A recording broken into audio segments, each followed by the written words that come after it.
Hey everyone, Elisa with Jots Designs, and I was just about to mix up some resin to work on a project and decided that I needed to do a quick how to mix resin video.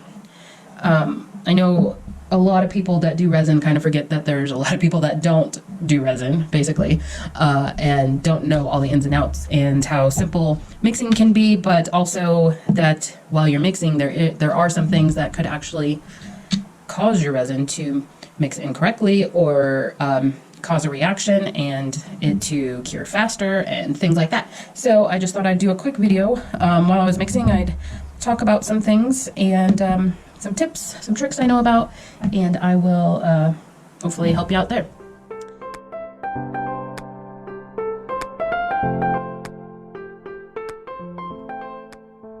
So there are a couple types of resins that I use. This is the epoxy resin, and it's a 1-to-1 ratio resin. So we've got the resin itself, which is the part A, and then we've got the hardener, which is part B. And you mix the two together, 1-to-1 ratio, volume-wise, not weight-wise, volume-wise, and there you go. Always read the instructions that come with your resin, because there are some resins that do go by weight, or are like a 2-to-1 ratio instead of a 1-to-1 ratio. So definitely read the instructions that come with the resin that you are going to be using. I also like to use UV resin a lot, and the difference between the two, this one you have to mix together, the UV resin you do not, and it is also cured then by sunlight, or UV rays, so like a gel nail lamp, UV lamp. Sorry about the chipping. I was picking at my nails today. So yeah, the UV resin will cure with UV light. There's also polyester resin, and gosh, I can't think of if there are any others or what they are, but basically resin itself is plastic. There's just different versions of resin. So this is the epoxy resin. I've already got the hardener poured. I've got 2 ounces, and you want to pour the part A, which is the resin, into the hardener, and that's really kind of per manufacturer instructions and just everything I've seen and read. That's what is suggested to happen. I have mixed I have mixed the hardener into the resin before, and I've never had a problem, but I try to just get in the habit of pouring the hardener first and then pouring my resin into it. So I've already got that poured, and I'm gonna pour this resin now.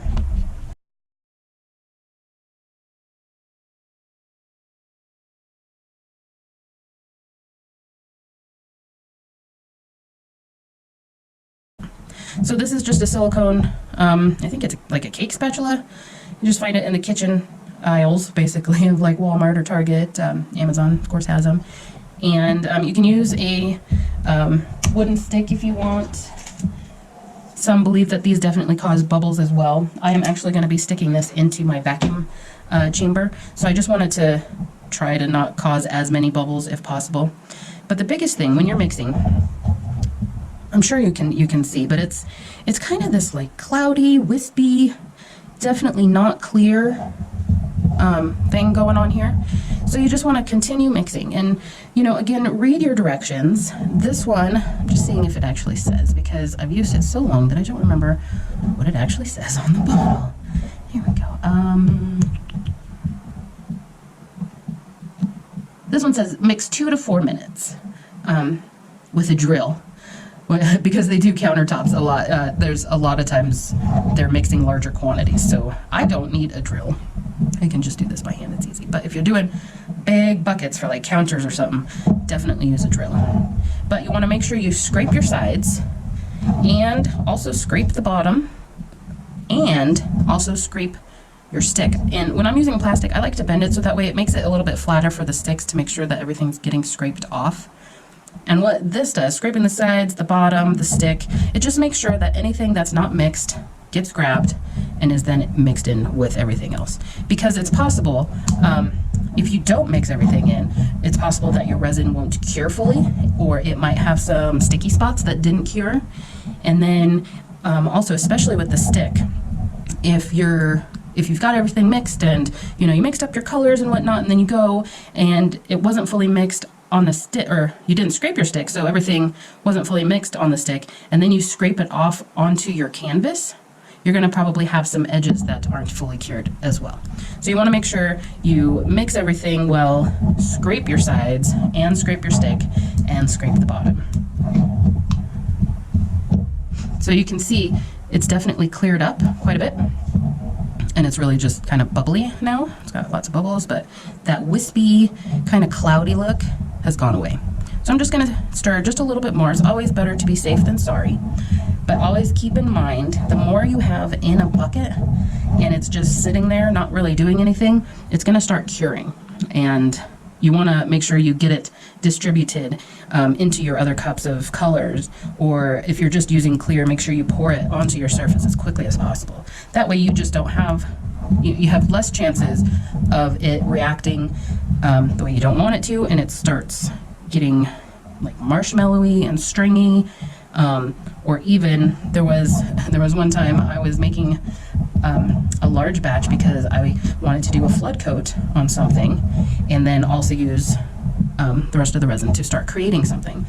And I got sidetracked because I was trying to make a video for the flood coat, and the resin in the cup sat way too long because I just lost track of time. Because really it should have just taken me like 2 minutes to do the flood coat. Pour it on, spread it out, hit it with some heat, and done. But because I was doing the video, it took way too long. So it was sitting in the cup probably about 15 minutes maybe, and it was starting to get warm, and it started to, when I was mixing colors, some of them were starting to react, and the water-based ones reacted really fast, and I actually ended up making some resin cupcakes because it cured way too fast. And I will actually grab those here in just a second. Let me scrape my stick here one more time so I don't forget. Okay, let me grab those.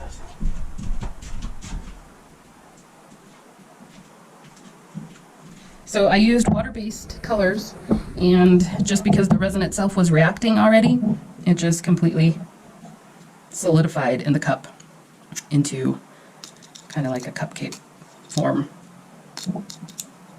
And this one too.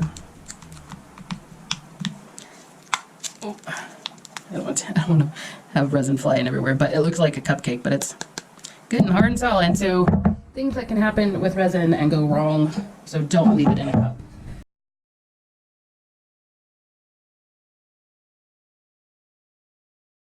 So yeah, if I left this just sitting here, this isn't a huge amount, but just because it's so tall and it's basically, you know, 1.5 inches thick, that's where the problem is. If I put it in a wider container and put it out there, it would be able to sit for much longer, but who's really going to do that? So just keep in mind, you don't want it to sit in a container where it's pretty thick like this. So I hope that helps, because you can now see this is nice and clear, and it's just got bubbles in it. It's not wispy, and you can watch that, especially if you just stir. You'll be able to see the wisps kind of move with your stick, so you'll know when it gets nice and mixed in. Give it a good maybe a minute longer after you see it nice and clear. I know I've definitely stirred even longer than that, but just make sure you scrape everything, your sides, stick, bottom, and you're good to go. I hope that helps someone out there, and if you have any questions, definitely let me know below. I'm happy to help, and I will see you guys next time.